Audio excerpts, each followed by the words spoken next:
Live on my side. There it goes. There we go. This episode of the Off-Road Podcast is sponsored by Warren Medical Gear Outfitters and Colby Valve.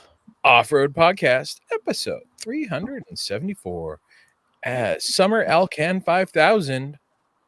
Tonight, Aaron does some squats. Well, maybe just one. Jeremy sleeps in the dirt, and Ben plots terrible ideas.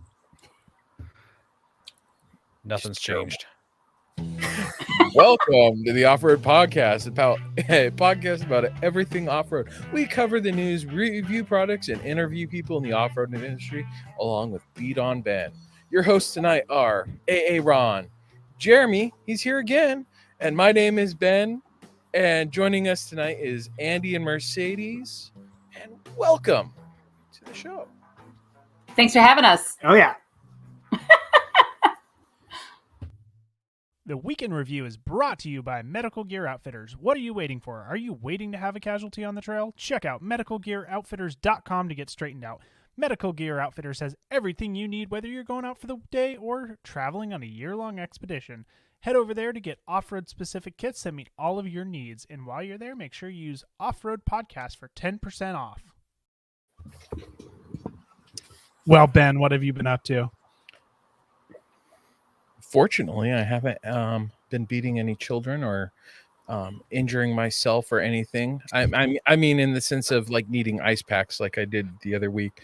No one's gotten hurt. My son had his birthday party, and I didn't need to use Band-Aids or a tourniquet because no one cut themselves with the knife. You know, it's actually been pretty mellow around here. Yeah, that's not a normal birthday party for you guys. I know. No one bled. It was just a really basic birthday party. It was weird. Even pin the tail on the donkey was basic. Well, shoot. I was just worried my kids were going to get injured leaving that birthday. Yeah, Jeremy was invited just so he could get his patches, and he didn't show. So, yeah. Well, you know, it's probably better to give somebody more than 2 days notice. Probably would have helped. Other than that, just been packing, getting ready to go circle my wagons with some buddies. You know, the cool kids are all going to circle their wagons. The other ones are staying home and being lame. Other than that, I found out my wife might not be able to make it. Oh, so you're calling your wife lame, huh? Yes, I am. No, her work schedule apparently that she got put on call even though she requested it off. And the gal that works this weekend, she broke her ankle or something like that, and she's gonna need surgery. So no one wants to cover that shift. So that means that's what crutches are for. Suck it up, Buttercup. Go to work. Yeah, go move those other patients with broken bones. So yeah. Yeah, that's gonna be so. It might be just me, but work is actually working on trying to get it so she can go. We'll see. And just you are going? And no, I'm gonna bring my two older boys, regardless, because there's gonna be other kids there. This is the time to go hang out with the boys and have fun. Still, she's like, "Are you still gonna go?" I'm like, yes. I don't cancel trips just because you can't go. Whoa, wow. Well, how big's your doghouse that you have to sleep in? No comment. Yeah. You see, it's a queen size bed on wheels with a kitchen in the back. So I'm all set. He's gonna need that. He's gonna need that first aid kit pretty quick. I'm pretty sure. She doesn't listen to the show very often, so I should be Make safe. sure you got AAA in case you break Good down. thing. Don't worry. We're gonna forward the show to her. We're gonna make sure she hears it. I think she's going to spend that 4 days changing the locks in the house. Oh. Yeah. So, we were talking, and she's like, "Well, you go have fun. If I can't go, but she's still trying to go, so we'll see. You'll find out next week if she made it. Other than that, yeah, it's just been camping. I'm plotting terrible ideas. Like I said, I've decided that I want to convert the Jeep truck to electric and do 1-ton axles, and I want to beat Kyle Seagans in a race off-road with an electric vehicle. Whether or not that will happen, we'll see. Shop has to be built. Forerunner has to be caught up on all the stuff I've got to do to it before I start playing around with building an electric race truck, Wow. and that costs lots of money too. Ambitious. That is ambitious. Yeah. Goals are good. But regardless, one way or another, the truck is getting stripped down to the frame because there's a lot of rust. It's sat for 20 years nearly, so it's going to need 20 years worth of help. So is it going to pass tech inspection then? And it's only like surface rust on it, so Famous last words. famous last. It's word. gonna get taken down in the frame and never getting put back together again. That's my You money guys are right so now. sweet. You guys are so supportive. Yeah. It's amazing. Aren't they great friends, Andy? Yeah, amazing. Make sure that your hands got a really good workout before you start doing it, because I have a feeling you're going to be yeah. Yeah, I believe in you, Ben. I believe in you. There we go. I got. He's the only one. No. No one. He's got a 30-year plan on stripping it down. Yeah. So I don't know. It's just an idea I had, and I started watching YouTube videos, and it just I'm just like, oh, this is doable. It's feasible. So my I prediction won't. is 6 months after the show episode starts with today Ben finishes his shop is today Ben burns down his shop. Oh. I gotta say, I've wanted to build a submarine for a long time, and I've looked up tutorials on the internet too. But I know my place, and it's not something I'll ever probably get the opportunity to do. So It'd be really useful on your property too. You guys are so supportive. Oh my gosh. I'm just saying this is the equivalent of an engine swap, right? no, It's a lot more. Not No. really. it's not. It's not. Have you guys ever seen the YouTube videos of the guy with the Amish horse and buggy that they put like a Jetto rocket in and he drag races it? No. Because that's what this reminds me of. Oh my gosh. No comment. All right. Yeah. Well, Except for the buggy with the rocket is actually a reality. Oh, there is that. Yeah. No. Oh. I'm all for. This I'm all crushes for. me. I want Ben to pressure wash that truck, tune the carburetor, Left. and no, it looks like it's all there. It really does. Okay. Pressure wash the truck, put some seat covers in it, turn the AM radio on because it probably only has an AM radio, and I think he should just drive it around and have fun with it. I think that if you tear it apart, worried about it that won't. Worried about the engine? That old Tornado's got a lot of leaks in it. Just run it. Yeah, I mean, if add- you're already, It doesn't cost you anything to run it, and if it blows up, it didn't cost you anything to blow it up. You got to Yeah, move so- to the next step if it blows up. Yeah. That's motivation. At least you got to There we realize go. that if it has a radio, AM or FM, it's in the right frequencies. Like none of the JDM vehicles that we brought in, because they were all too low of a frequency to even get any radio Yeah. channels. What we could get was like what, a barely classical channel and like what, the The religious jazz, channel? no, the jazz jazz. channel. I Oh, listened to a sorry. lot of smooth jazz when we got JDM vehicles. So But, yeah, Isn't there? AM I'm lucky radio. with that. so out, you Isn't guys there moved like? to Portland, so it makes sense. Isn't there like a Catholic channel way down on the lower numbers of the dial? Not low enough. I thought there was Not low one, but enough. yeah. Okay. There's only This like is two. how much Andy loves jazz. I do love me some muffler I jazz. knew you were gonna bring that I in. do love me some muffler jazz. Da-da-da-da. So was your appreciation of muffler jazz after you got the JDM vehicles or before? Oh, I've been a lifelong muffler jazz enthusiast myself. And Nameless makes really good mufflers. Is all Yeah. I gotta say. Shout out to Nameless Performance for the muffler. Feel free to name drop the company. We just did with Nameless. It should remain. It shall remain Nameless. nameless. No, it's okay. You can really say their name. No, Ben- it's and try to- fucking nameless. It sounds like Aaron gave him permission and then they did it.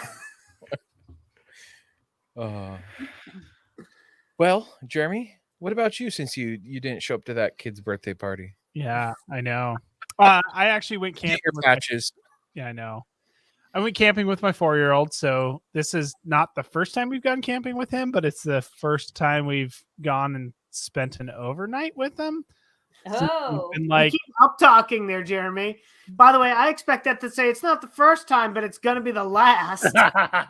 no, it went fantastic. So this is kind of a test run. Good. So we went Good. camping a lot when he was before he could walk, because it was really nice then because you could just put him underneath it. Like literally, we would put him underneath a little sapling tree, and the wind blowing the branches. He would just stare at the branches and then fall asleep for his nap. And it was amazing when he was like a newborn, and you could just place him anywhere. Immobile. Walking. put Or him in a crawling, tub, I throw guess. him down a tree. Yeah.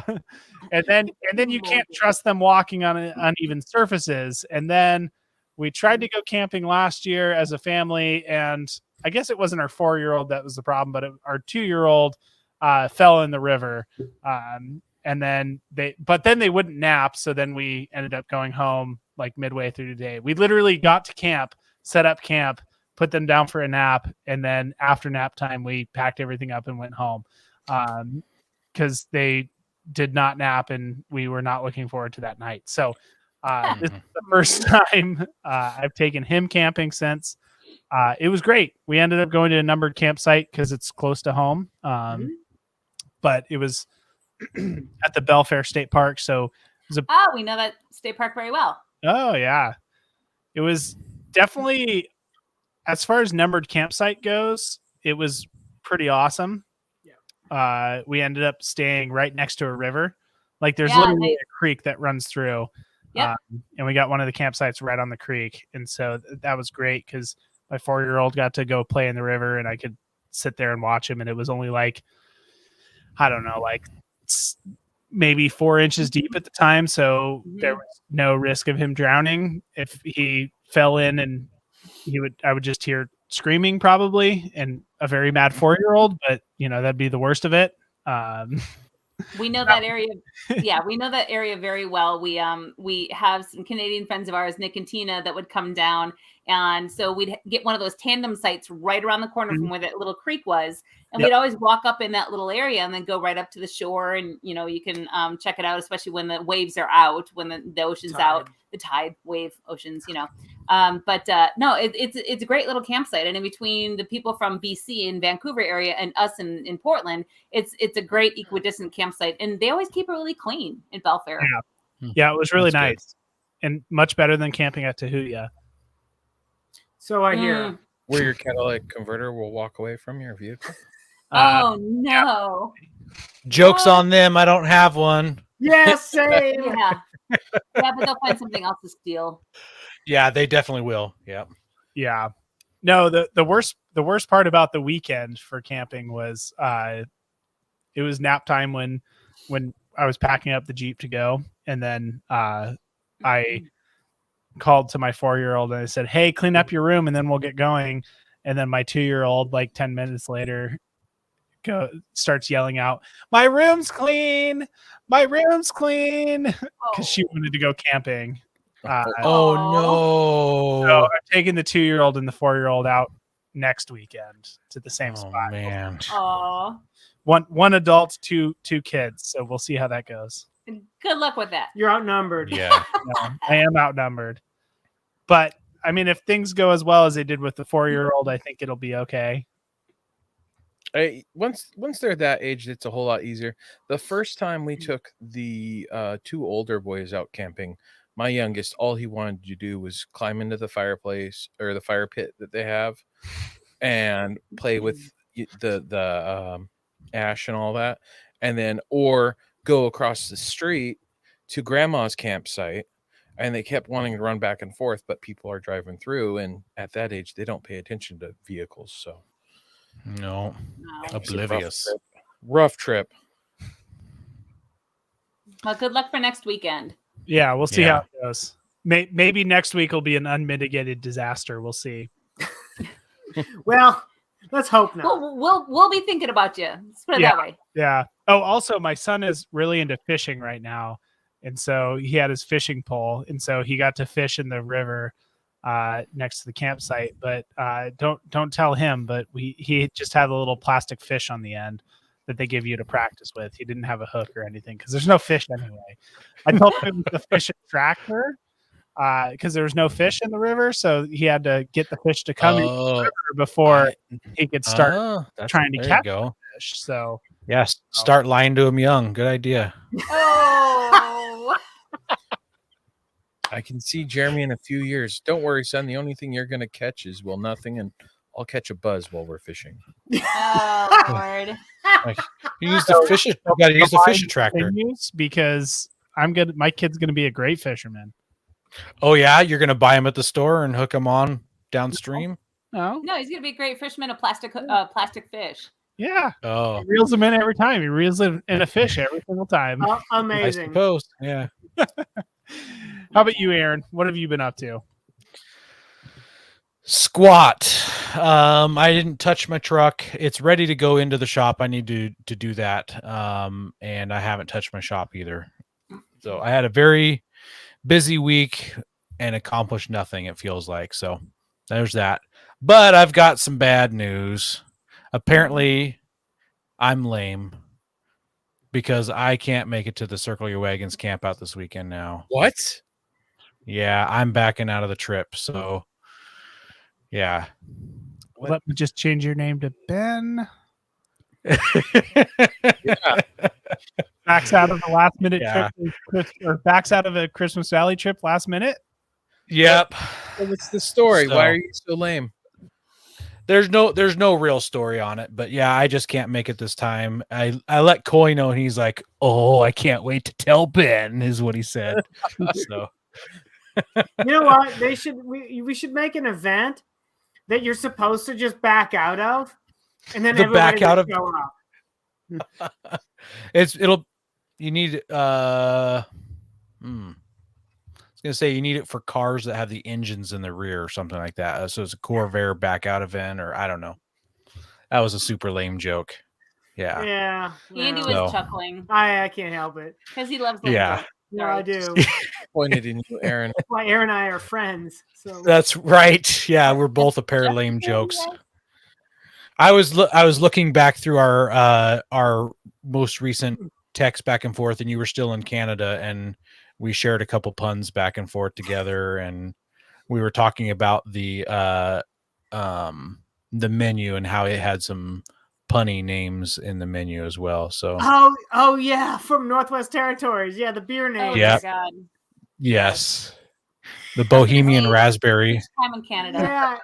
Yeah. Oh, there was another one too. Yeah. Something to do with Bug. It was like Bug Light. Bug Light. Yes. So good. Shout out to Northwest Territories Brewing in Yellowknife. They had some great names. By the way, also, but it was really good food also too. some good beer. Yeah. Yes. Yeah. Good service. Great service.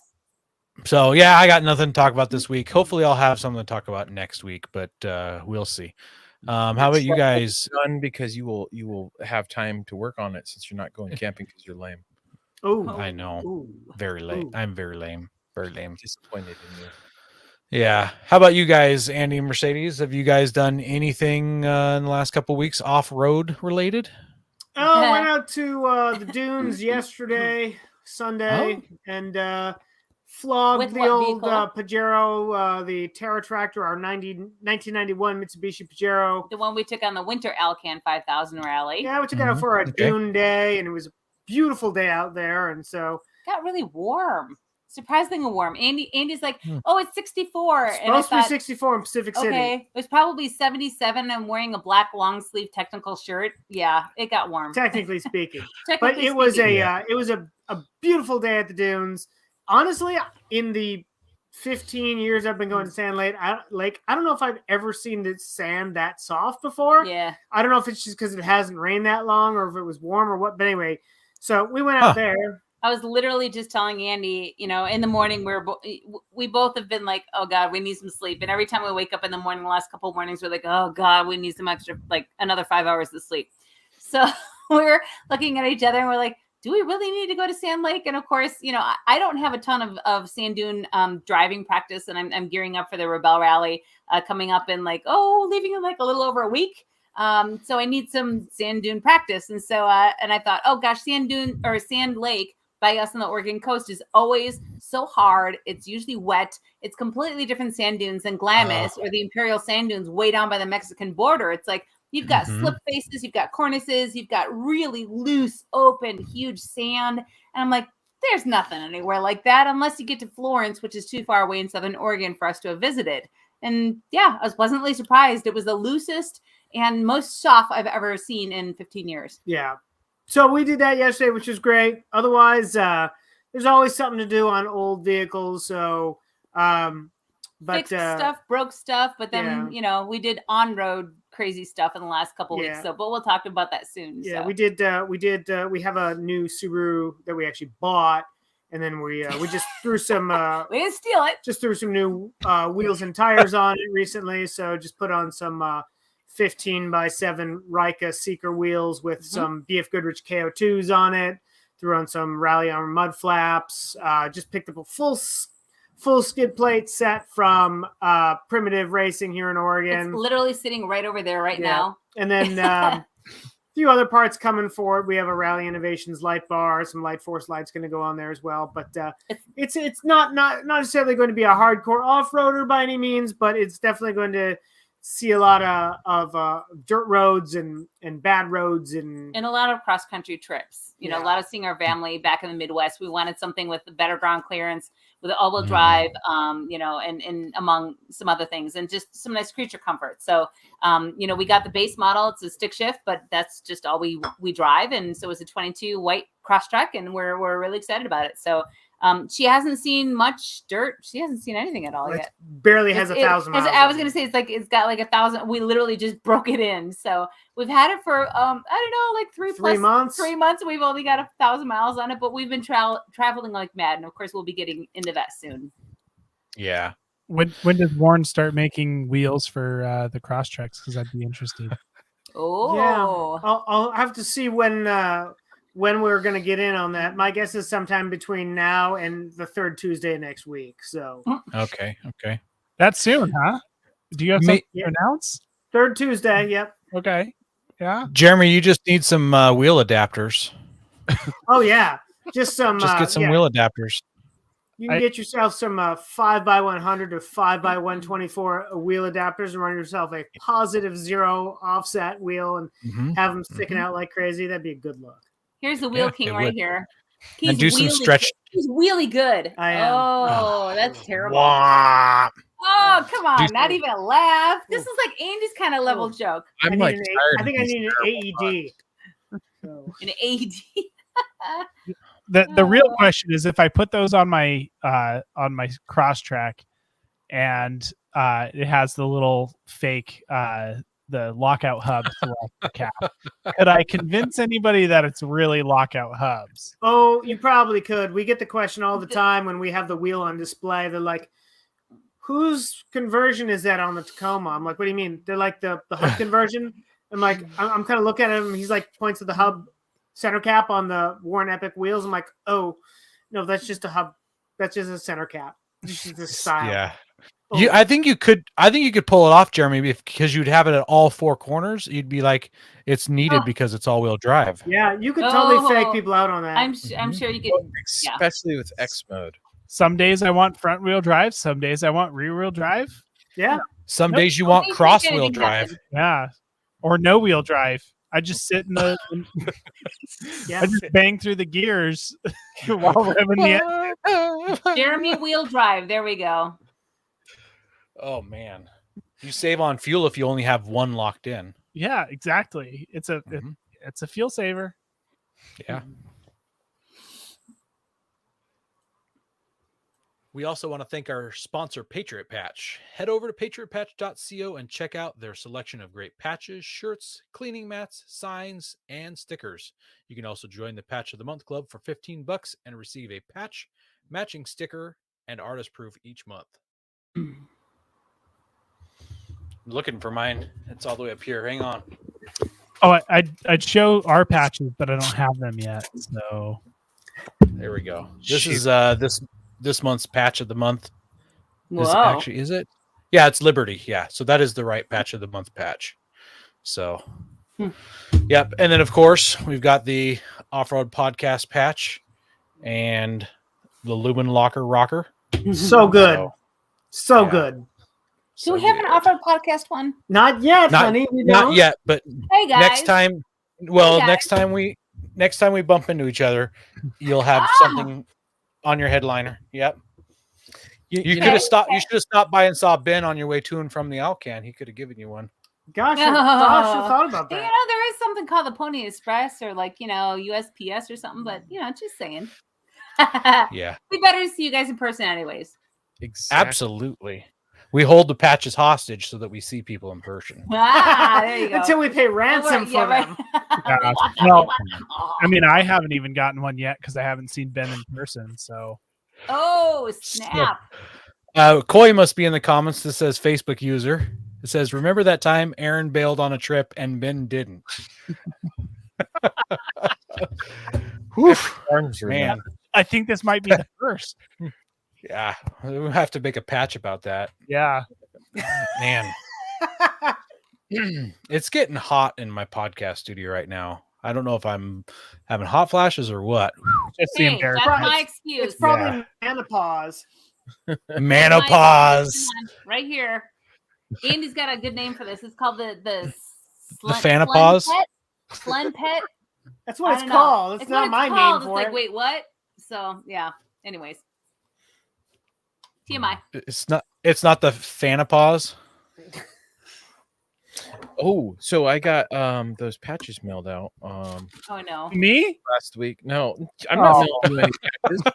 You have to see me in person. And then but so we've officially today's Monday, yes. And so therefore he should have received his patches today or tomorrow. In the UK? In the UK. So we've officially got patches in Canada and your United whatever they are. Kingdoms. Yeah. So yeah, yeah. We're global people.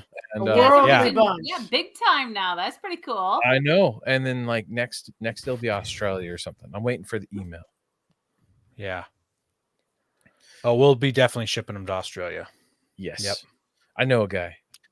So make sure if you want these patches that you reach out to us or just send the money directly to our PayPal, which is offroadpodcast at gmail.com through PayPal.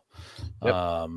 $13 for a patch, $10 for each additional patch. That's the shipped price. Or if you want to see us in person, we'll just hand them to you for $10 and or less, depending on who you are. That is in the United States. If you are from another country, hit me up. I will quote you on the price because otherwise they're ridiculously expensive sometimes, like $18 to ship to UK. So that's just the shipping.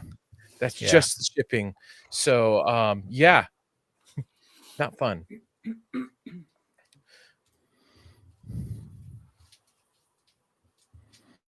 Have tire troubles ever left you deflated? Colby Valve has got you covered. Ever have a valve stem leak? Colby Valve makes reusable and easily replaceable valve stems that don't require you to remove your tire from the wheel. They work with your off-road rig, ATV, side-by-side, commuter vehicle, or even your tractor. Never be left stranded again because of a busted valve stem. They also have a tire repair kit for those punctures that keep you away from doing your favorite thing, wheeling. Make sure to check out colbyvalve.com or ask for them at your local off-road products store.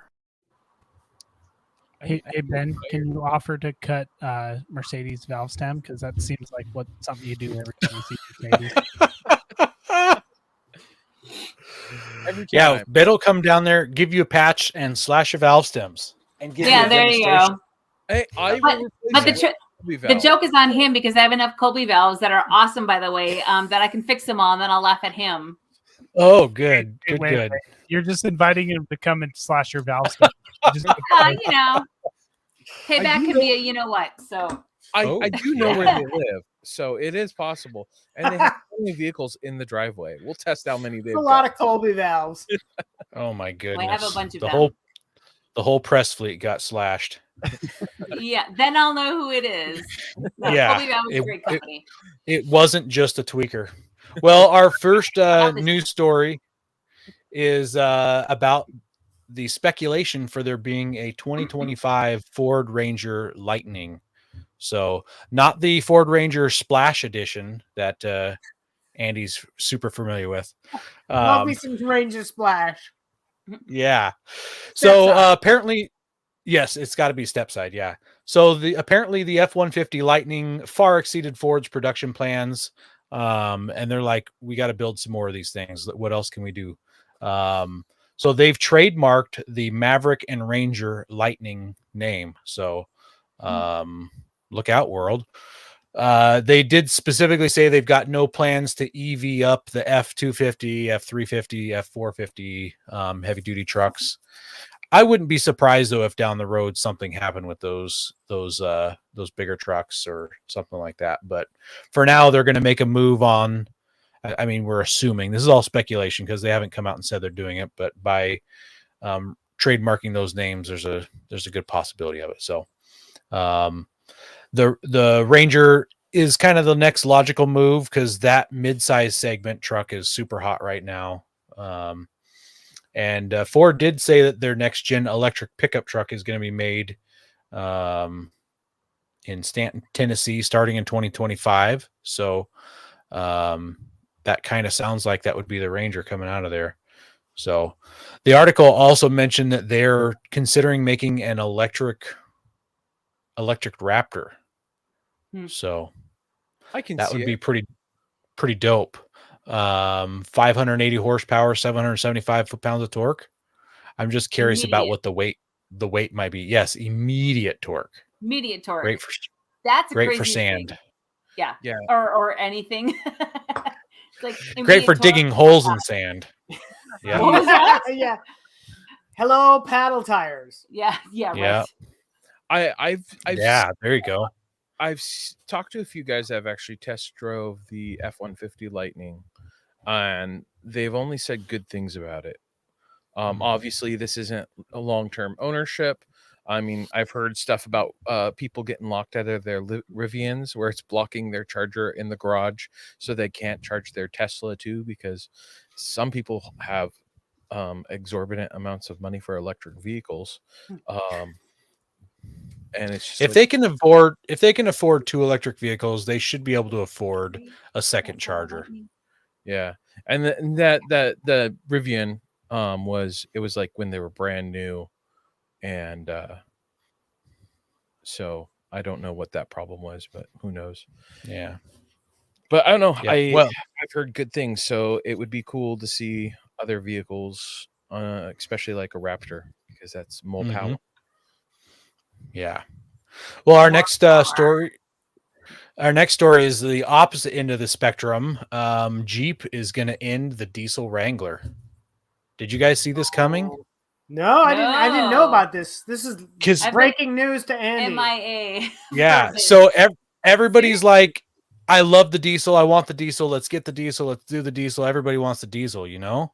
Wow. And yeah, so this hasn't been made public to the public, but Jeep did send an email to their dealers talking about a limited production final edition of the Rubicon Diesel with premium exclusivity. Wow. So yeah, so final edition sounds like they're not going to make it anymore.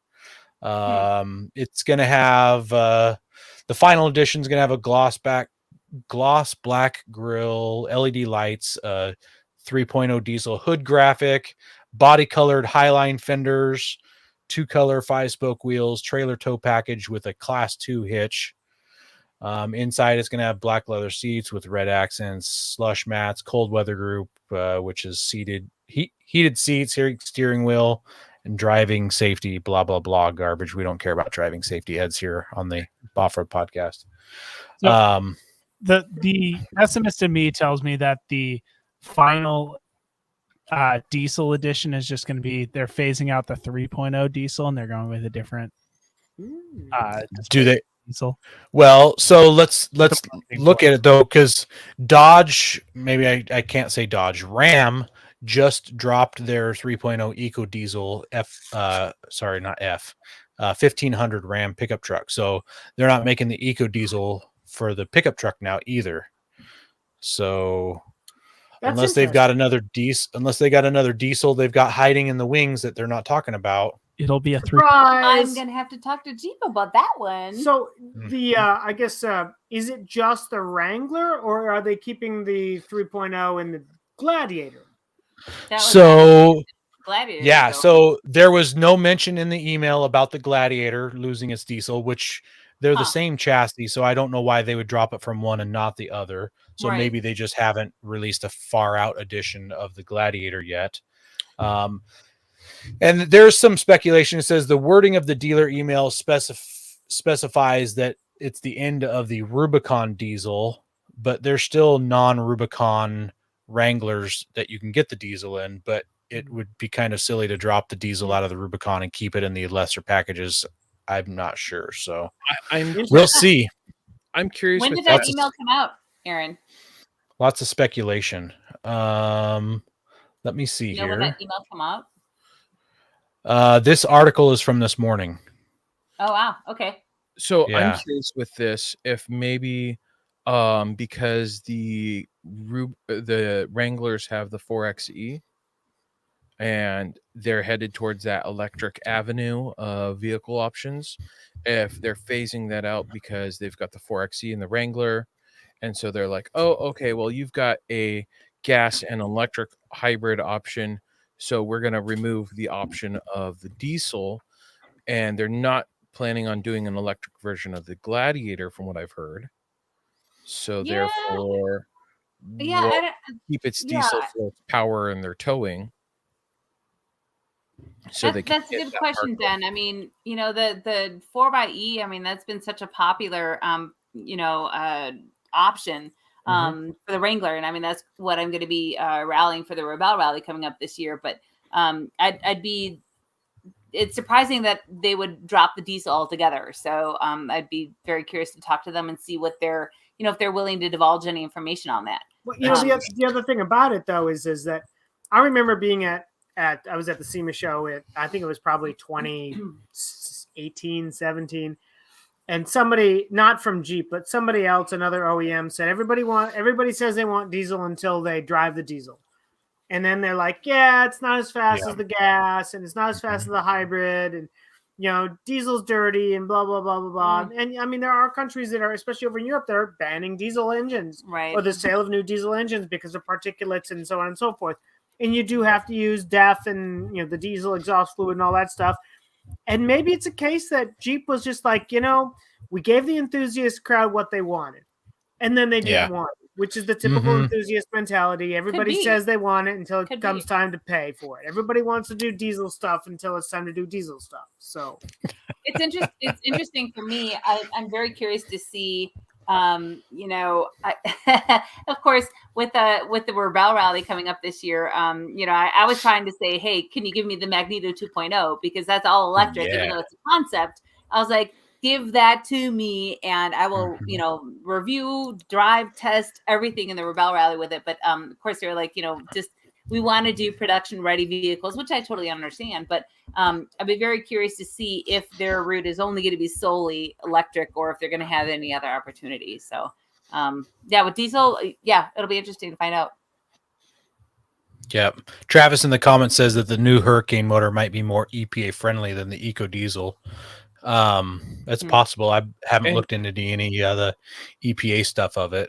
There is that whole EPA side of things because they've got your carbon emission limits per your catalog, and maybe with like what they have in the catalog, they don't have enough eco-friendly stuff, and so they're like, oh, well, we've got to drop this diesel to make up for it so we can release more production vehicles of this type. I think it generally comes down to, two things, either EPA problems or profitability problems, right? So either people weren't buying them as much as they anticipated, or they just can't get through emissions anymore. Yeah. Right. In that extra, what is it? I think it's like an extra $1,000 or $3,000 when you're buying one, maybe more, maybe it's $5,000. Right. When you go to buy a diesel Jeep, it's like, oh, well, I can skimp on this and get a better Rubicon package. Yeah. Mhm. It you know, again, like I for years I've called this enthusiast mentality where the enthusiasts all say they want something, and every now and then an OEM or any company for that matter will go ahead and produce what the enthusiasts cry out for.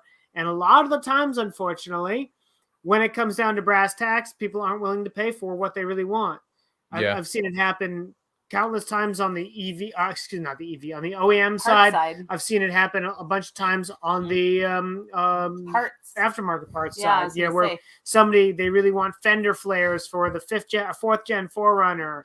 Mhm. And so when I worked for Bushwhacker briefly, or for a couple of years, the fourth gen 4Runner guys they all kept saying, "Oh, we want the 4Runner flares. We want the fourth gen 4Runner flares. Nobody makes them. You could be the only people."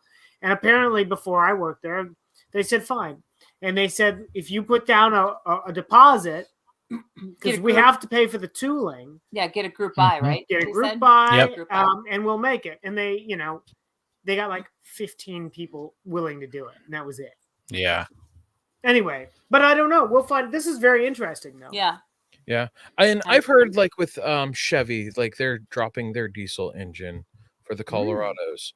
Really? And that's what it seems like with this next generation is it's not a diesel, it's gas, and the twin turbo makes up for it in the power department for the torque and all that.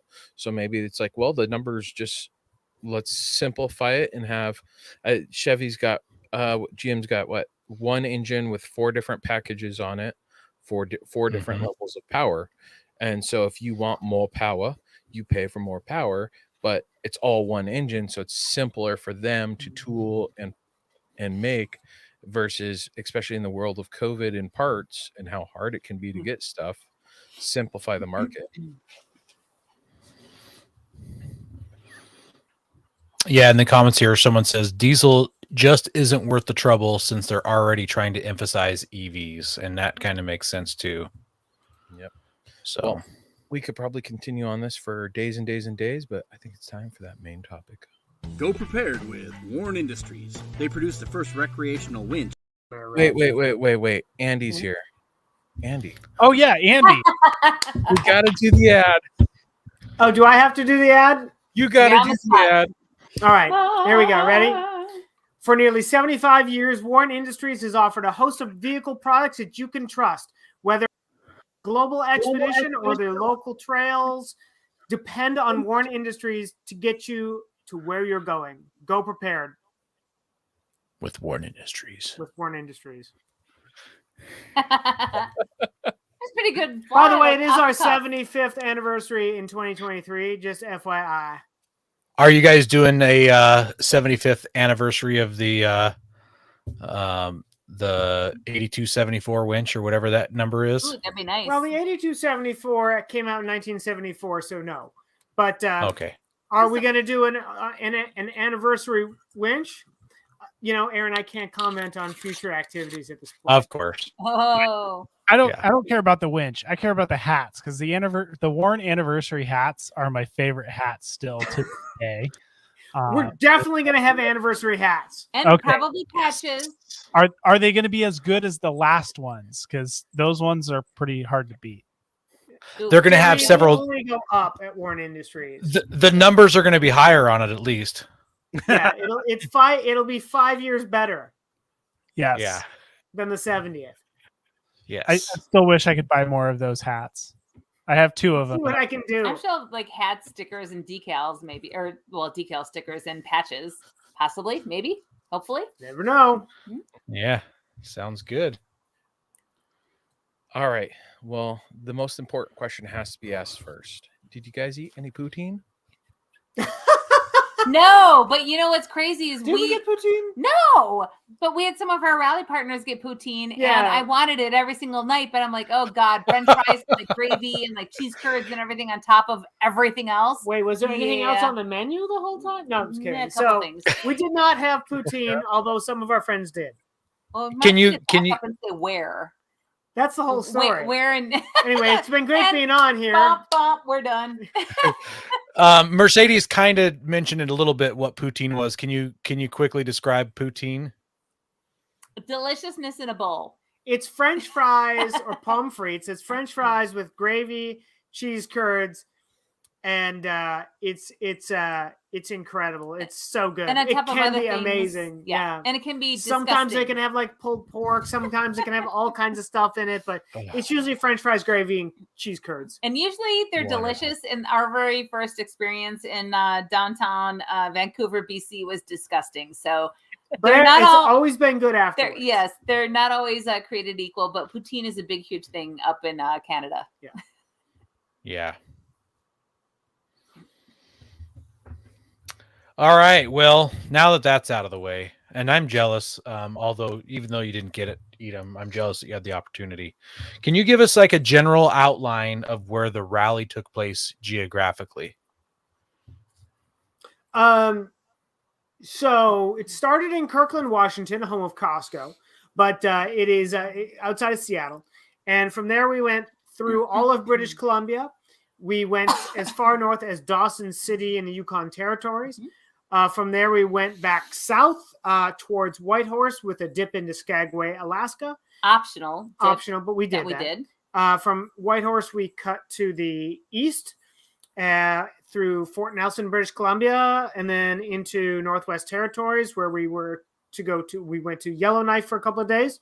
From there, we went back east and then south to Peace River, Alberta, and finished in Jasper, Alberta, before having to get ourselves back to Portland, Oregon. So it ended up being right around 5,000 miles of scheduled rally miles. The scheduled rally was for 5,003. We had a couple of I believe it was 5,003, but we had a bridge that was out, so we had to take a detour, and then we had a landslide that canceled part of the mileage as well, so we had to go around that. You always have to be willing to adjust very quickly, and this is speaking, of course, of the Alcan 5000 rally, the summer iteration that we just got back from.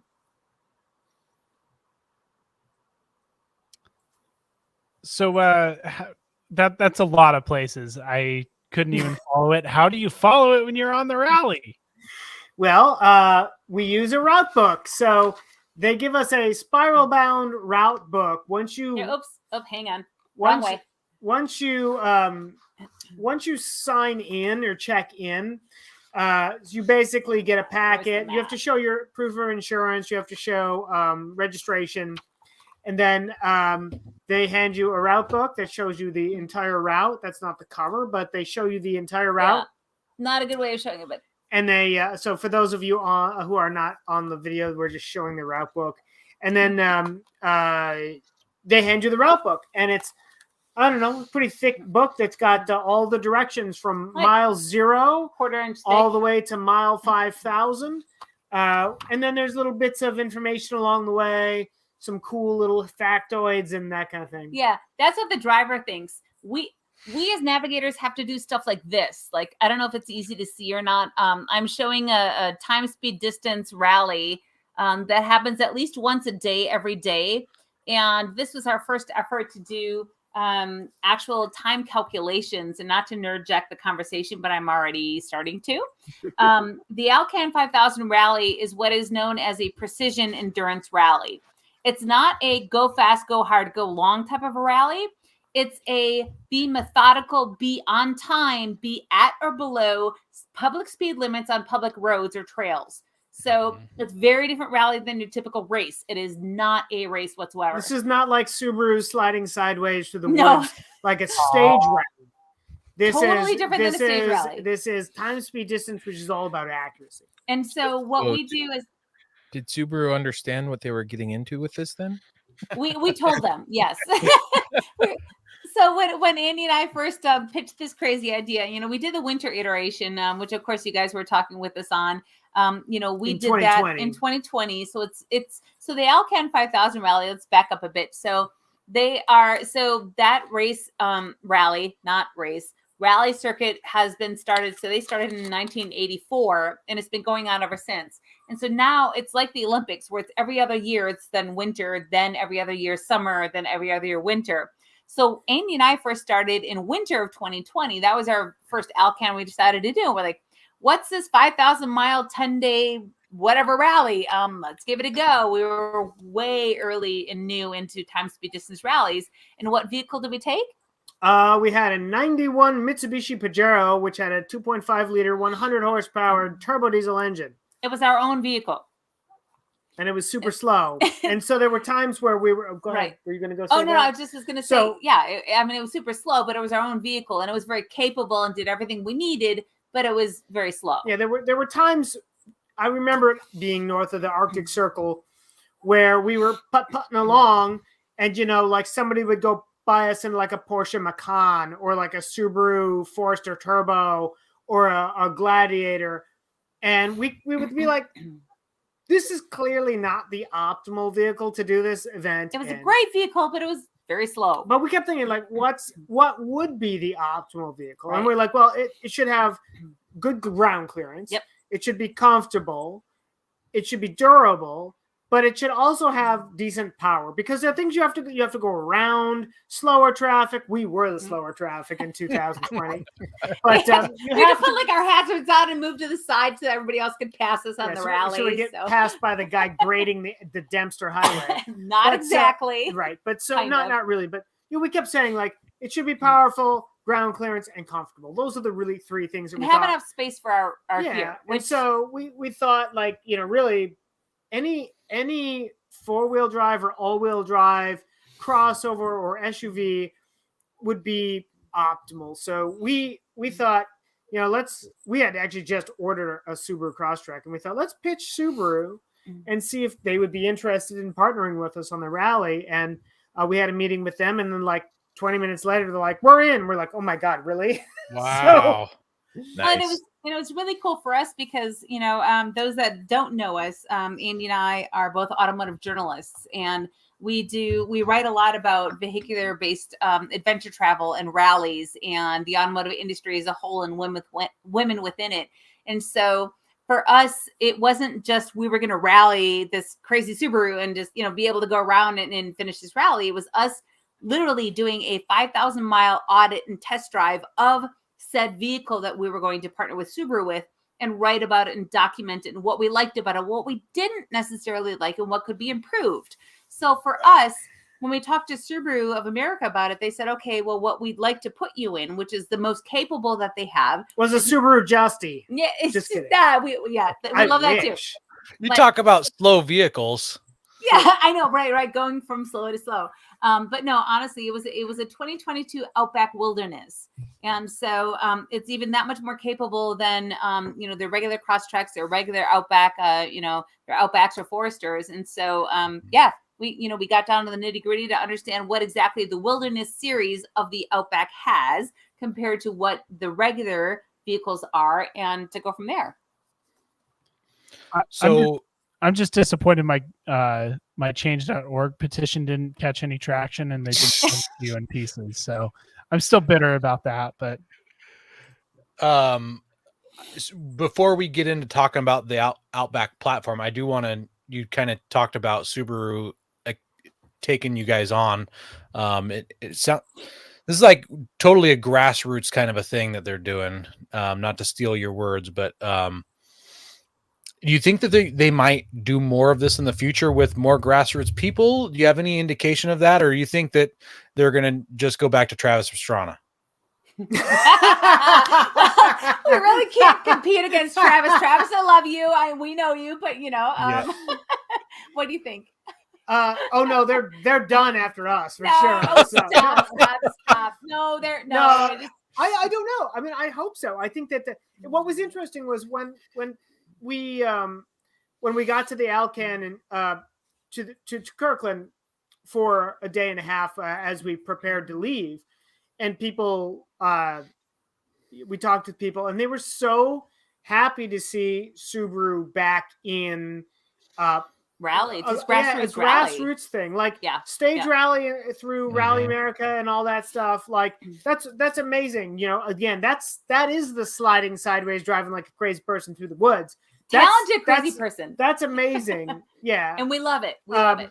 But for them to step a little bit maybe outside their comfort zone and stuff like that was really cool, and we were truly honored and humbled to to carry the Subaru Motorsports USA badge on the back of the Outback. I mean, that made me really proud. Yeah.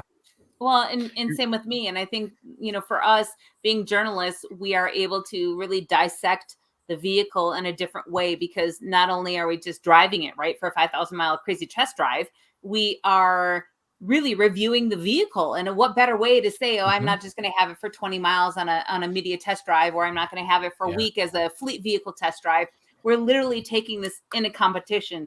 It's not going to be the best at certain things, and we'll get into that in a second. It's going to be the ideal, vehicle for certain situations. And for us, it was really humbling and wonderful for them to say, okay, let's go ahead and do this, because 20 some years ago, they did support a lot of grassroots efforts. And then they went into Global Rally Cross, Global Rally Cross, WRC, and Stage Rally, and that kind of stuff. I mean, which is, awesomely supported. And we love watching that type of stuff too.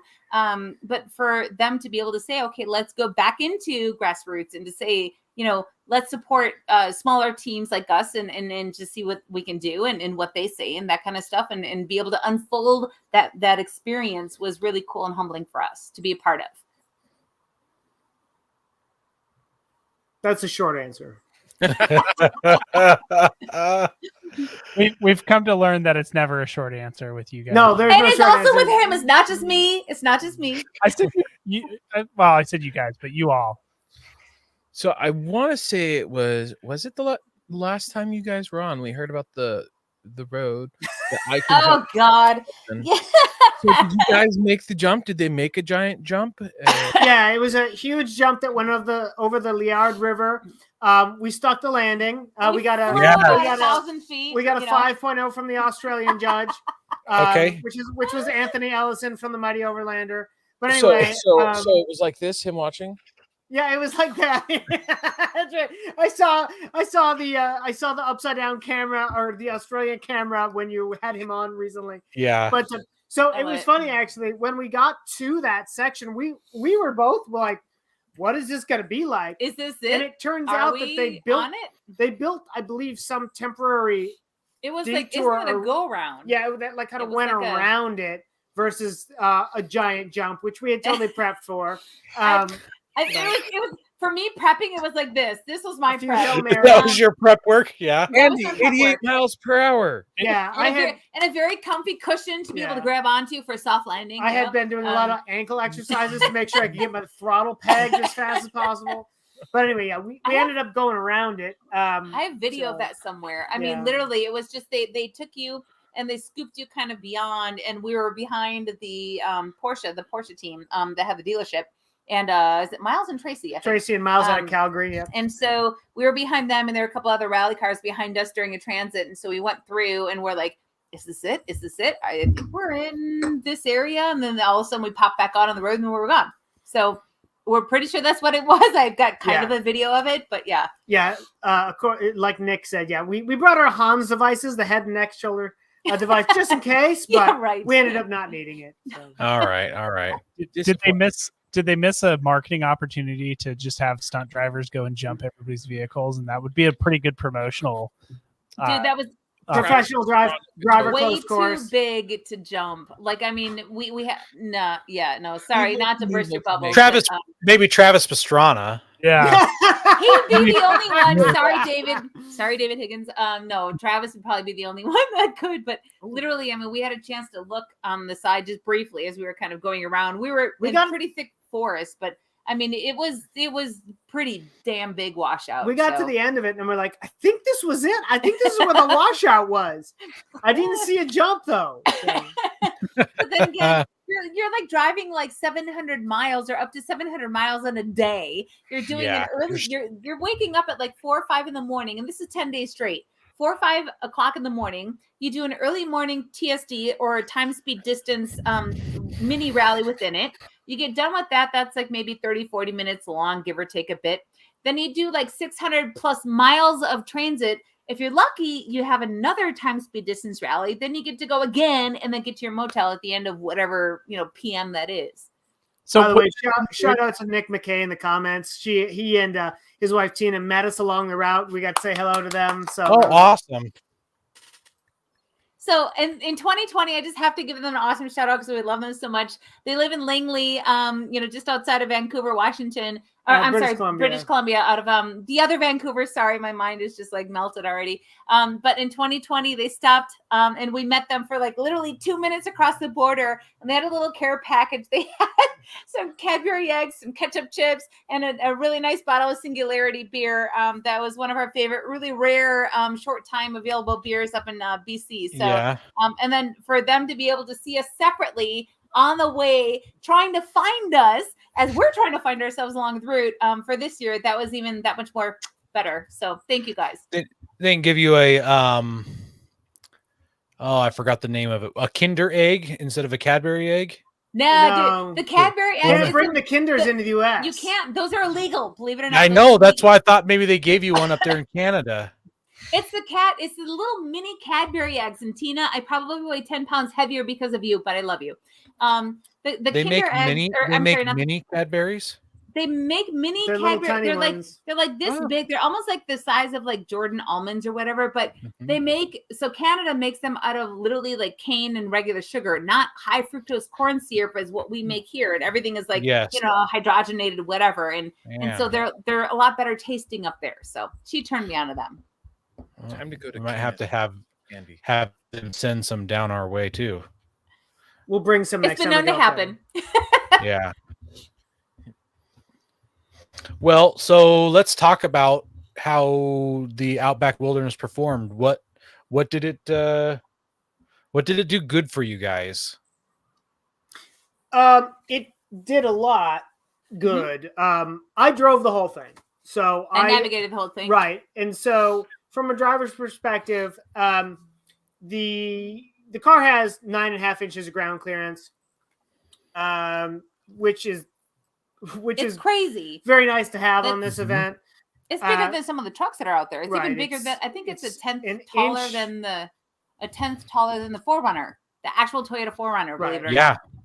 So and so that suspension, a little bit of extra ground clearance, a little bit extra travel was just really ideal for this event. There are some really bad roads that we're on.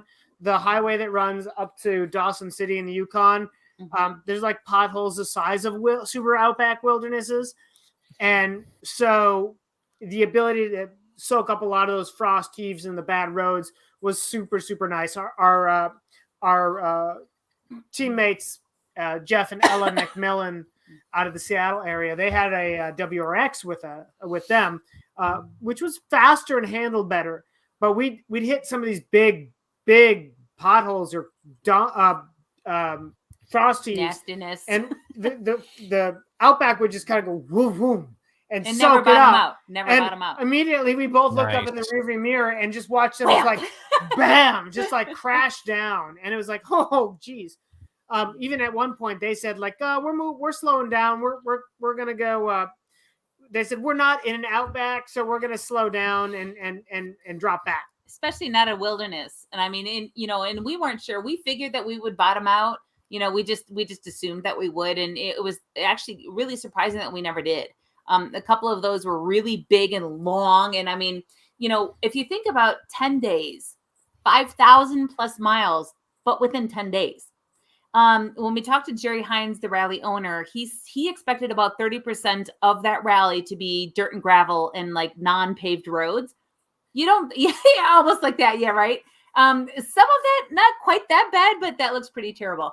But if you think about 30%, you're like, oh, that's not that big of a percentage. Miles. But you think about 5,000 miles of it, that's 1,500 plus miles of gravel and dirt. So I calculated that, by the way. I did Google Maps to figure this out. Oh, this is a great statistic. Around 1,500 miles is if you were to drive from Los Angeles, California to Calgary, Alberta, 100% on dirt. So that's 1,500 miles, 1,500 and change. Think about that. How do I sign up for that? That's right. Sign up for Alcan5000.com. Except I don't want to start or finish in Los Angeles. Well, yeah. I mean, if you're willing to go to Seattle, so, it's Alcan5000.com. Like we said, it's every other year. And we're not spokespeople or anything from the rally. We just are ralliers that do it. But it's a total grassroots rally. The website's a fairly not new rally, your website, but anyways, so they'll show you the route, but you can sign up on it to get on the wait list on it. And it's interesting because they will show you the next year's route. It can be different every year, but so this year was completely different than what we did in 2020. In 2020, we went from near Seattle all the way up to Tuktoyaktuk in the Arctic Ocean. We did 146 miles of optional road of ice roads, think ice road truckers, all the way up and back, then down to Fairbanks, then all the way over to Anchorage. This year was totally different. So there's always something different, but there's different vehicles that do it too. By the way, speaking of, we're like, we started watching Ice Road Truckers season 1 for some reason on Hulu. And they do the Ingram Trail, which was part of the Alcan 5000 this summer, which was the Ingram Trail starts in Yellowknife and goes up to Lake Tibbetts Lake. Yeah, Lake Tibbetts. And that's where we end. That's where the Ingram Trail ends in the summertime. We did not realize that until like, hey, let's watch Ice Road Truckers. And we're like, oh my God, we were just there. The actual sign of the Ingram Trail is literally where we had our buddy teams. So we had the Lexus GX 470 with Kristen and Garrett Arndt. And then we had us, and then we had car 15. They were car 13. We were car 12. Then we had let's see, car 15 with Glenn and Bart. And so then we also had Ella and her father Jeff in car 3 with the WRX. So we had all of us kind of like literally, posed nicely in front of this sign, and we're like, oh, this is really cool. But we didn't know what the Ingram Trail was. Then all of a sudden we see this on Ice Road Truckers is like, that's the main head to start the ice roads of outside of Yellowknife to go all the way up to the diamond mines, like De Beers and this, whatever. We're like, oh, whoa. Even though it was a summer rally, we're like, oh, this is a major start to like the thoroughfare to go. And we had no idea. Yeah. So pretty cool to find out after the fact. Yeah. But like sometime someone once told me that it's not until after you do some of this stuff, some of these big trips or these big events, it's not until after the fact that you realize what you've done. Mm-hmm. And then you start to piece these things back together and be like, wait a minute, I know that, I was there. Like, here's the photo. Oh my gosh. Like, I can't believe that. So you may be doing something amazing. And at the time, it's not that it's not amazing, but it's after you get back and then you're like, oh my God, I didn't have any idea that there were diamond mines north of Yellowknife. Anyway.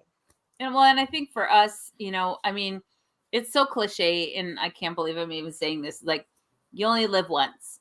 What? But, yeah, right. No.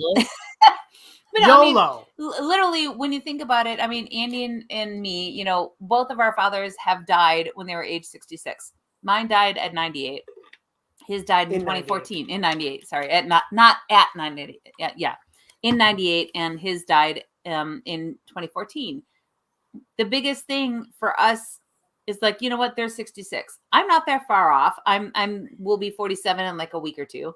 He's a few years younger. Yes, I know. Yeah, a little bit younger. But it doesn't matter what age. For us, we're choosing to live and do and learn now, doing the things that we're doing because we want to see life. We want to travel. We want to do these different things. Yes, we still need to make money, and we still do that too. So we still sit behind our desk and our, workstations and our laptops and this and whatever to make money to live. But we choose to do the auxiliary extra stuff now while we physically and mentally can. Not to be downer. Yeah, no, I get it. Yeah. Oh, stop. We get that. It's you do it while you can, not while you're wanting to and you can't. Right. Absolutely. So no vehicle is going to be perfect. So what was your least favorite thing about the Outback? You want to start? The CVT. It had a CVT. I'm not a fan of all the transmission types out there. CVT is not my favorite. CVTs do CVT things. They hang for strange reasons at upper RPMs. In the time speed distance rallies, when you have to hold a specific speed, like it would say, your average speed is like 33. And if you leave it in drive and you try to stay at 33, the RPMs are trying to optimize fuel economy. And it would drop, and then you start to slow down, and so you try to go faster, and then we go above. So I'd knock it into manual mode and put it into like fake third gear, and you could then hold the gearing a lot easier. But then the speed would change to like 48, and she'd be like, okay, 48 now, and I'd like give it the beans or attempt to give it the beans, and I'm like, oh crap, I'm still in third gear, so I'd have to either downshift to second, fake second, or click it over, slap it over into manual or into drive, and anyway, so there was some of that. And I think to help explain for people that don't necessarily know what a TSD rally is or time, speed, distance rally, it's all about precision. So you have this fancy route book that I just showed you earlier, but it basically says you start, it's all about odometer readings, and it's all about different speeds, and it's all about directions. So me as a navigator, I don't have a map, right? My map is those route instructions. He needs to listen to me, which is I like. But anyways, every day he needs to listen to you. Yeah, right. Yeah, exactly. But anyways, so the navigator, the co-driver, basically says you need to take off. You need to go 23 miles per hour until 0.26. I'm just using this, just thinking of an example. For 0.26 miles, turn left onto Smith Street. So he needs to hold that exact speed until 0.26 miles, and then I tell him exactly when to turn. She tells me where to go. I tell him literally where to go for 5,000 plus miles. Total gratification. It's like every day. Oh, so come on now. Come on. But literally, I mean, so I go, and then once we turn, it might go up to 42 miles an hour for 3.25, miles, or, whatever it may be. So it's a whole change and shift of, you have to watch the speeds, because you have to hold constant speeds. Then you have to turn, then you have to slow down, speed up, do whatever that route book tells you to go during those TSD sections or time speed sections. So it's a weird combination of, you do this for like half an hour and your brain's fried afterwards. And then all of a sudden you're like, 600 miles of driving. And then afterwards you're like, you got another one. And then you get to go to bed. So yeah. Does the Outback have that adaptive cruise control? It did have adaptive cruise control, which I actually really like that, because let's say the speed limit was 100 kilometers an hour. Oh, kilometers. 62 miles an hour. Oh, kilometers. I would set it to like 110. What's that? How many Freedom Birds is that? Yeah, 62 Freedom Birds. And so so I'd set it at 62 Freedom Birds. And actually what I would do is I would set it at a little bit above that. And then if there was somebody in front of me, it won't allow you to get too close to them. Mm-hmm. So I'd set it at, say, like 110 or 115, and then it would always keep me evenly spaced. The other thing it had that I didn't think I would like was active steering. So it's almost a semi-autonomous kind of thing. So you set the cruise at 100 kilometers an hour. You hit the button for active steering, and it keeps you on the road. Like you have to move the steering wheel a little bit to keep you on the road.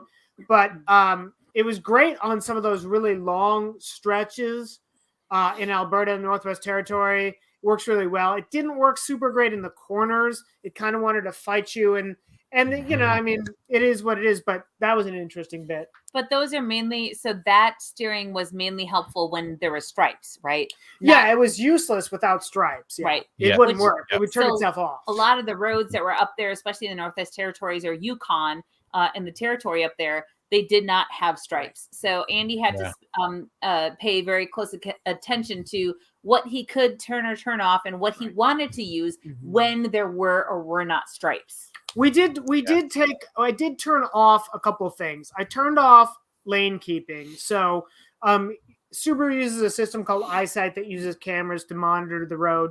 And it would vibrate and then move you over. And with the combination of stripes and no stripes and stuff like that, it was just easier to turn that off. The other thing I turned off was the automatic start-stop during time, speed, distance rallies, because if you did come to a stop sign, it would, and you had to pause for, say, 30 seconds, you had to wait for the car to turn back on, which doesn't take that long. But if you're being timed, we just found it It's still easier a second or to two turn delay. to turn that off. Yep.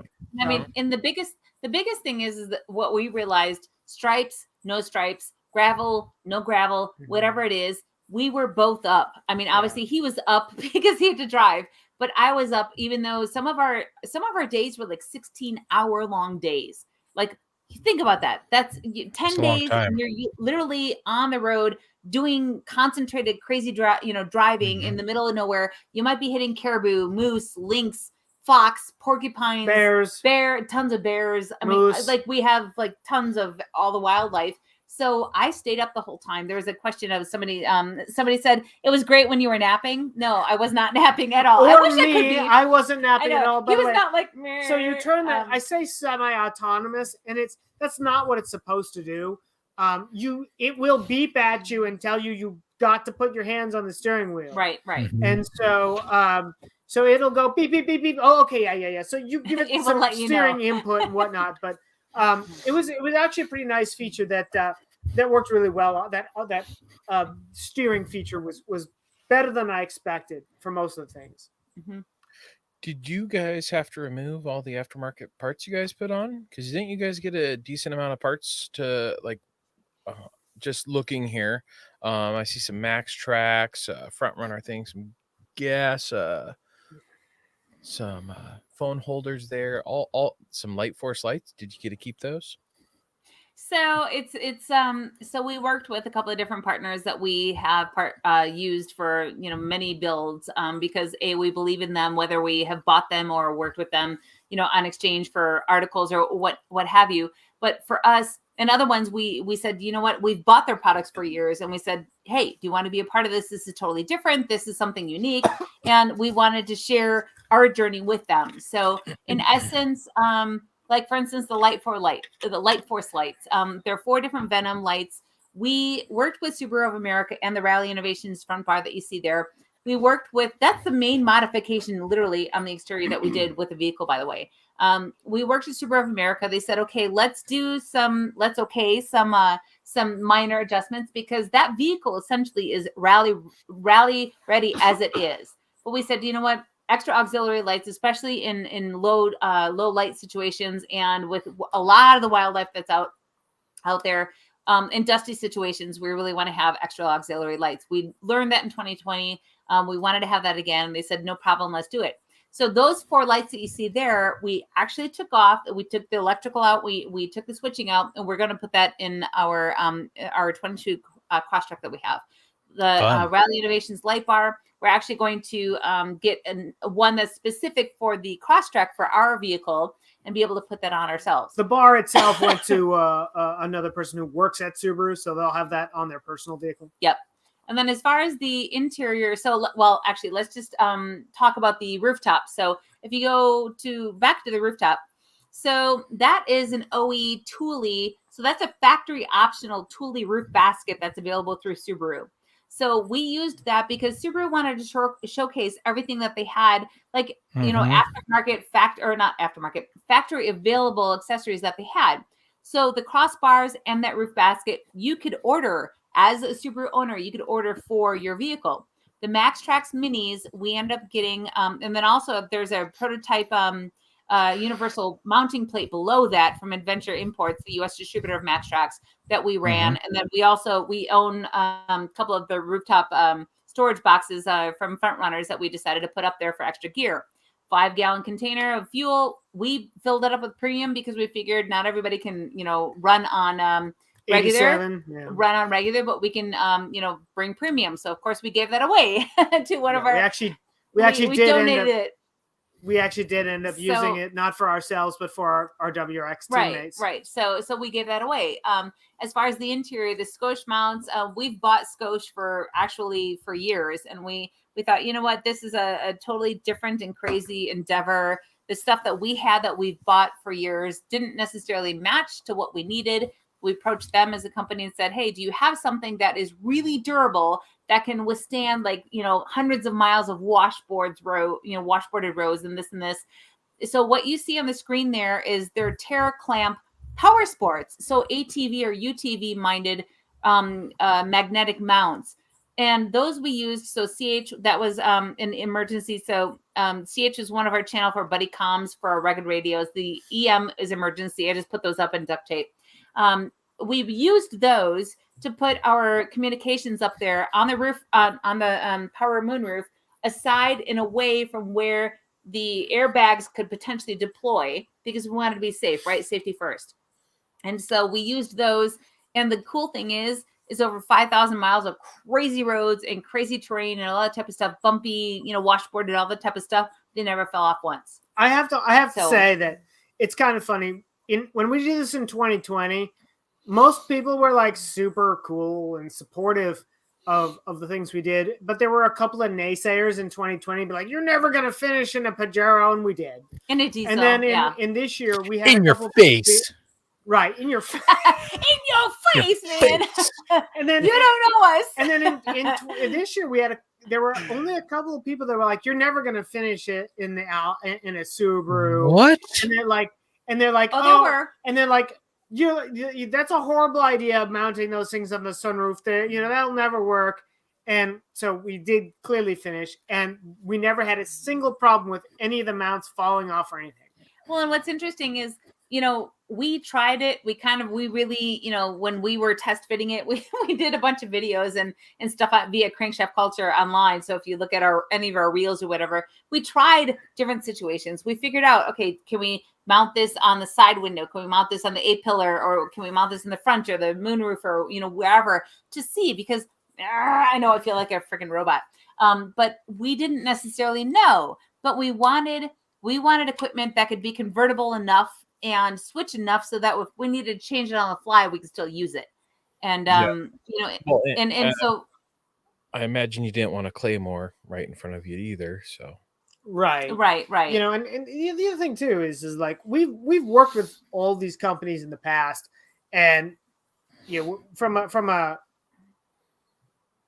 sponsor partner perspective, we're not going to run stuff that we don't think we believe in. And we'd worked with all these companies in the past, except for Rally Innovations, which was a first, but that product was great. And everything came together and worked very well.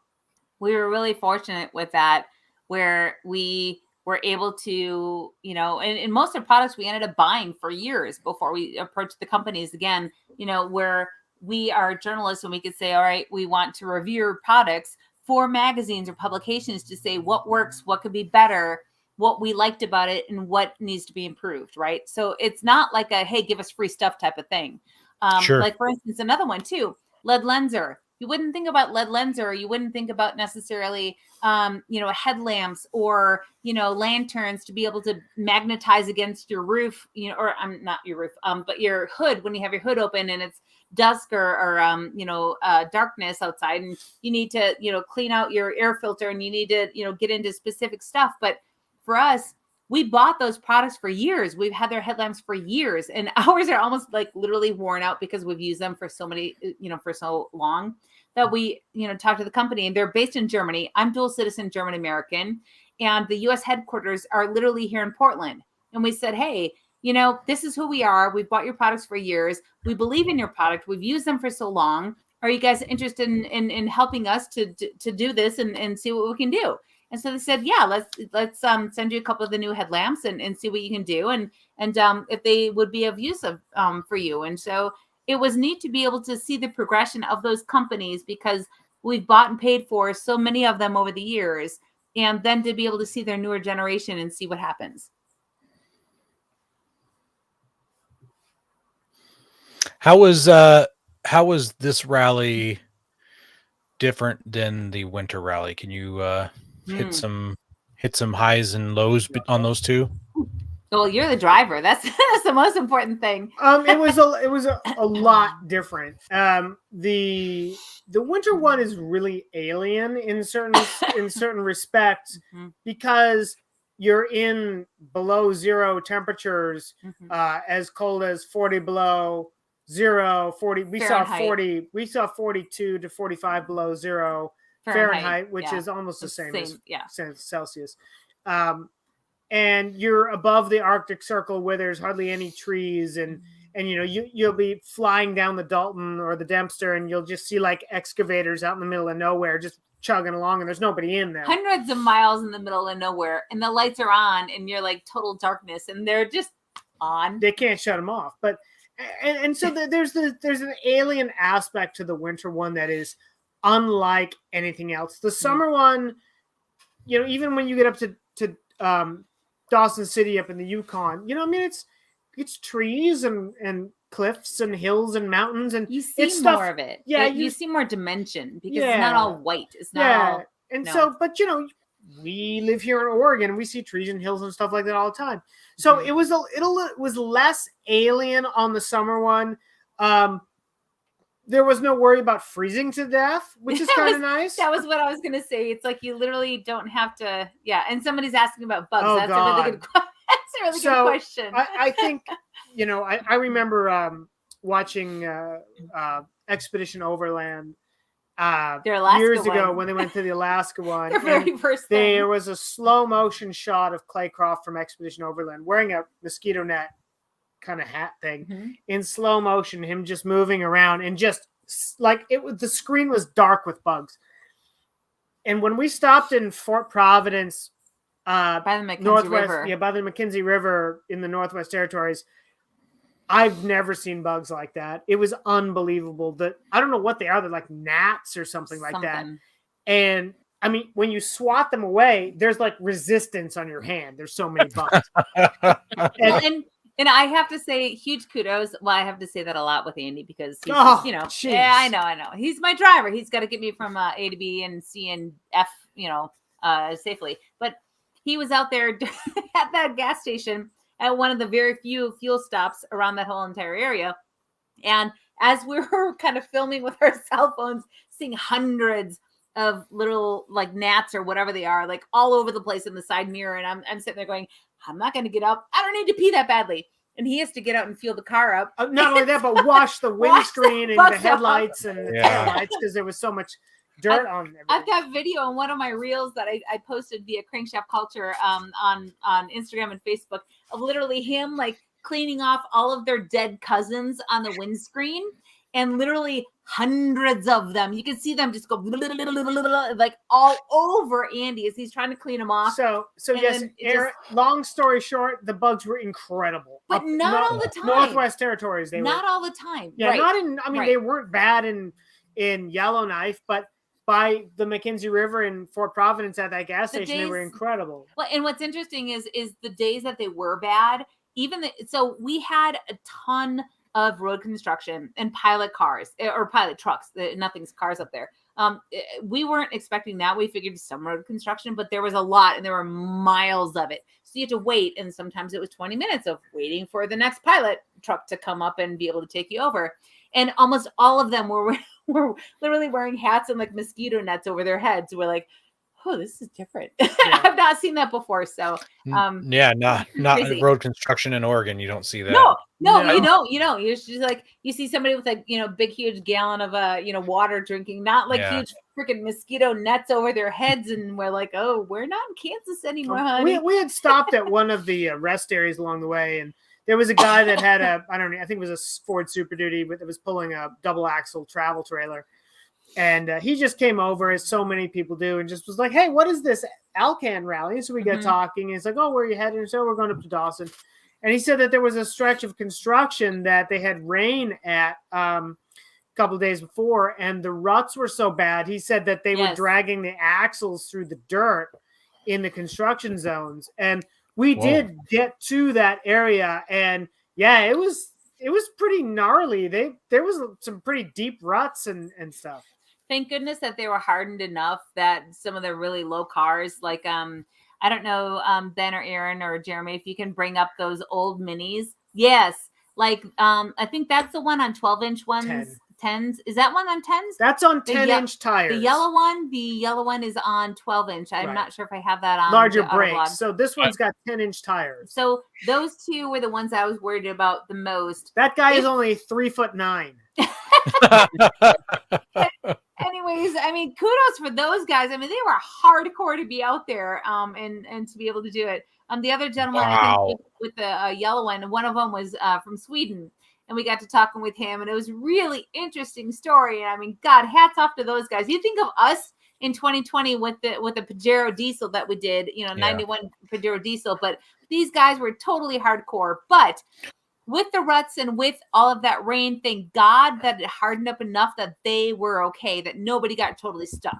The other thing that we really need to point out is there were, in addition to us, 28 cars, I think it was, that started. 28 cars and 17 motorcycles. There were 17 adventure motorcycles that Whoa. did this. So these guys are doing this solo, sans the dude in the BMW with the sidecar. And I believe that he had, I believe the gentleman that was in the sidecar was a veteran that had lost his arms and legs. And I mean, unbelievable. Like, we sit here and we get a little driver fatigue over the, over a day. Yeah. We've got and then there are these guys out here doing this on motorcycles, soloing it, doing navigation and everything. Solo. Are they using the same book you are, or do they give them a motorcycle version? So what they do, that's a really good question. So they have a script, right? So they have like maybe an 8-inch wide piece of paper that they literally have to turn dial. So they got one of those things. Turns, it scrolls through the whole entire thing. So not only do they have to keep their damn bike upright, they literally have to do all the navigation, figure out what they need to do, speed wise, all this, and to be able to just drive. So, I mean, if we think that we've got it challenging in a beautiful cushion 1991 diesel or a 2022 Outback Wilderness. I mean, those guys were really wicked hardcore. The moto guys are hardcore, and like mad respect to those guys. Yeah, and super friendly. I mean, whenever we talk to them, we're like, "How are you guys doing?" They're like, "Good." I'm like, "I don't even know how your butt feels right now." But these guys would roll in to the motels. And they'd just be completely, like, the backsides of them would be just completely covered in mud and dirt and calcium chloride. It was crazy. Yep. Man. Pretty crazy. Yeah. So what does the car look like when you're done? It is. You want to show the photo of it at its dirtiest? I know you guys have that photo. Yeah. Yeah. So basically, we pulled over for a bio break. And we got out and we were like, holy crap. Like, you couldn't see the logos. You could hardly even see the taillights. And I went to kind of touch it, and it's turned into this crust on the car because apparently they also use calcium chloride to harden the dirt on the roads. And so it bakes on like this Adobe kind of thing. Right. I mean, the photo that you show of the rear 3/4 of the Outback does not look like anything other than dust. Literally, it's caked on so thick you cannot get it off. I was concerned about. So I was concerned. Yeah, this was after we. This was after. I don't know if you have a chance to zoom in on the door, the front doors or not, but we had a chance. We knew exactly where the decal was of the rally sticker, and so Amy used his hotel key, and I've got video of it in one of our reels on Crankshaft Culture on Instagram and Facebook, of him literally just going and like scraping off the like layer of like sediment that was concreted on that rally decal. We lived in the Midwest.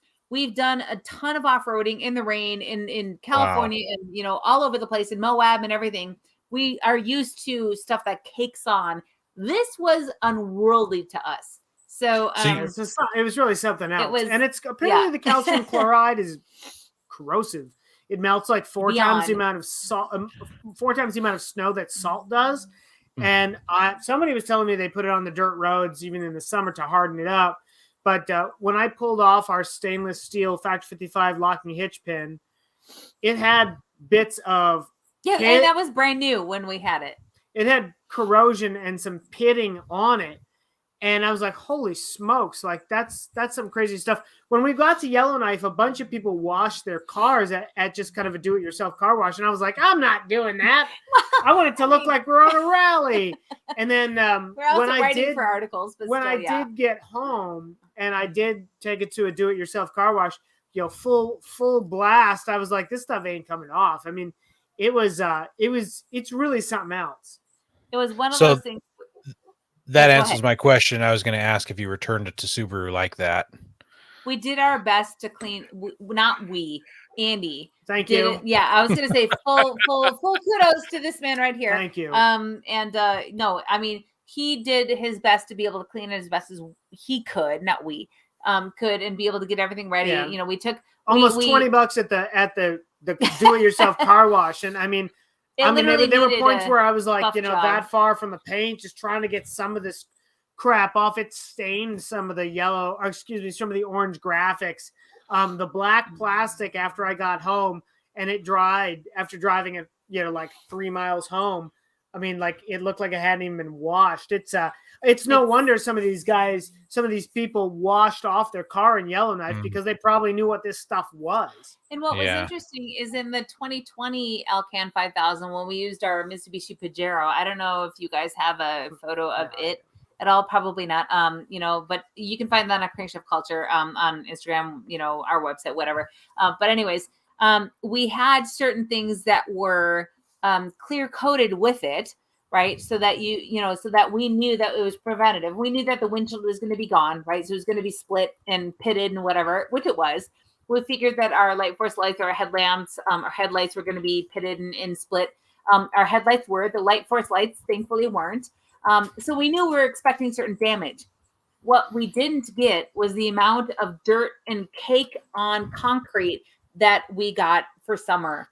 So it's interesting doing the winter and the summer, because the snow and the ice, even though they had rock salt and stuff down there, wasn't nearly as disgusting and like hard to remove. Hey, there you go. Yeah. So that's actually a fairly clean photo of it, but it wasn't nearly as bad as what summer was. It was flip-flopped compared to what I thought it would be dirt-wise and cleaning-wise. I have a feeling that part of it's probably because the snow and stuff, it's wet. It doesn't get a chance to dry as much. Like driving down the road, you're just literally baking it on with the sun beating on it. Totally. Right. And totally agree. Even that far north, I'd imagine the lowest temperature you saw was in the 60s that time of year. Yeah, that's exactly right. I think one morning it was like daytime. I think one morning was maybe in the 50s. And then it got to like 68 up in Yellowknife or something like that. But it never got below freezing. Yeah, well, yeah, it was. Dawson City was foggy and kind of cool, but it was like 58, something like that. Yeah, it is. And that was that was before we cleaned it off with the hotel key. Yeah, that was after the hotel key, hotel card. And I mean, that required significant scraping, to be honest. But it was. You can tell it's wheels, scraped. By the way, yeah, those are black wheels. What was that? You can tell it's scraped, not just like wiped off. Yeah.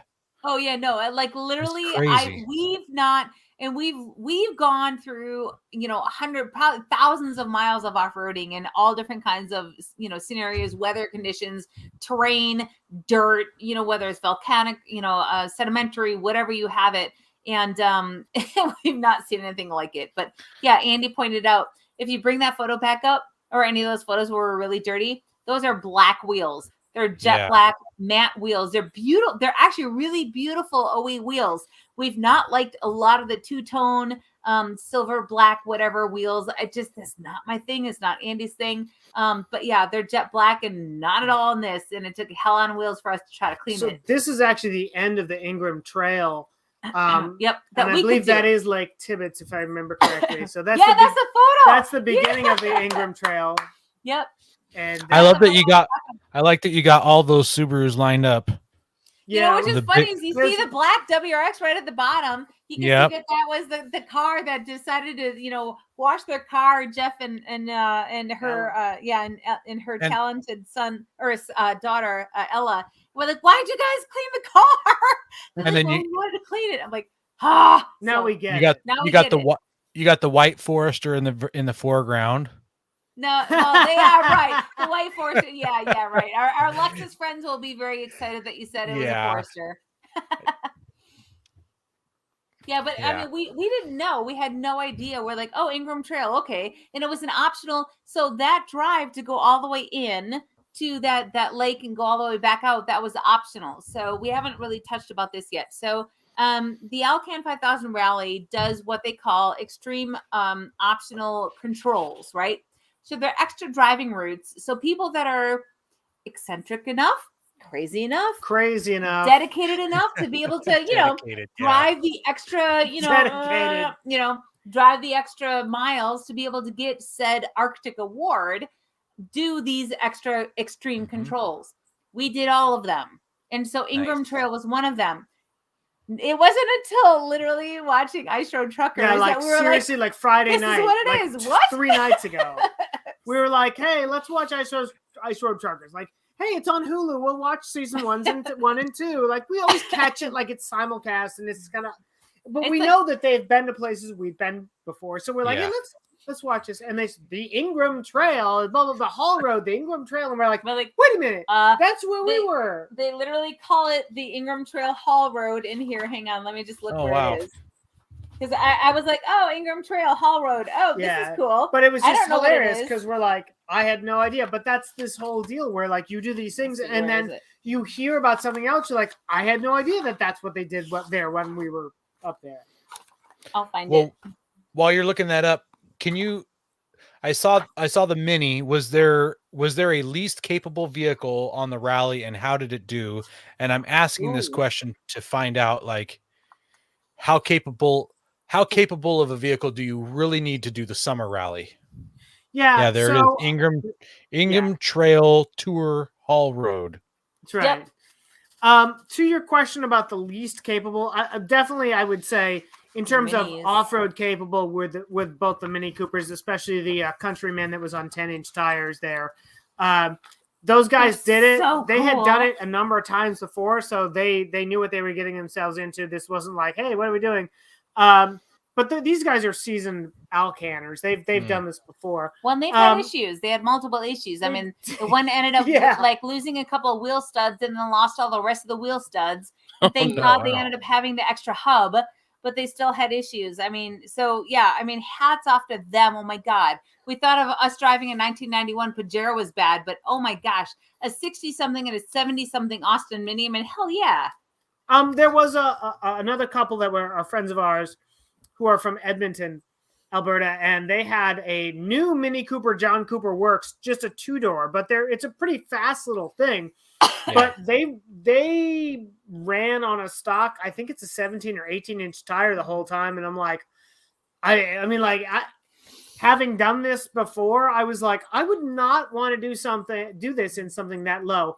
Now, there was a gentleman, his name is Jeff, and he had I think it was a 2020 Porsche Carrera 4. And that car 11. Car 11. Jeff Leipsch. I don't know his last name. I don't remember off the top of my head, but he Iron Man this whole thing. By himself. Yes. Like I said, he Iron Manned it. And he didn't have a navigator, and he took like second place overall. Amazing. So he didn't, it was all-wheel drive, but he didn't have a lot of ground clearance. But I guess as long as you're careful and not barbarians like we are and just go down the road. Olsen. Jeff Leipsch is his name. And so, yeah, he had it doesn't say what year, but yeah, Porsche 911 Carrera 4. Anyway, it was he's from Colorado. Yeah, he right. You just have to be more careful in if you're not doing this in something with 9.5 inches of ground clearance.